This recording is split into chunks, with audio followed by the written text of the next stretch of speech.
Aan ku bilaabay kooxda kubadda cagta ee PSG ayaa caawa kulan adag oo ay la ciyaarayso kooxda kubadda cagta ee Nantes. Waxaa garoonka ka maqnaan doona xiddiga ay kooxdu ku dhaarato ee Neymar. Ciyaaryahankan Neymar ayaa wararku waxay sheegayaan in kulankii kooxdiisu ay Sabtidii yeelatay kana badisay kooxda Montpellier uu garoonka ka baxay iyadoo markaa looga shakisanaa ciyaaryahanka inuu dhaawac fudud soo gaaray.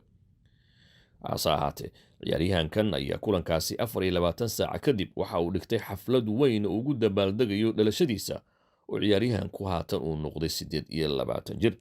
Macalinkiisa Thomas Tuchel oo uu kulanka caawa kooxdu ay yeelanayso ku taagnaa ayaa waxa uu sheegay ciyaaryahanku habdhaqankiisa in aanu ahayn sidii ugu wanaagsanayd ee kulanka caawa loogu diyaar garoobi lahaa.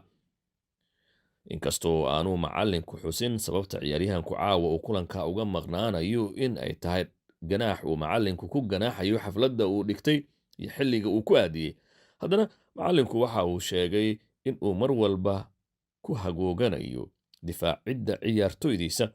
hase ahaatee macalinku dhinaca kale waxa uu sheegay inaanay ahayn wax habboon in ciyaaryahan Neymar uu u dabaaldego xaflad weynna dhigto iyadoo kooxda uu ku soo fool leeyahay kulan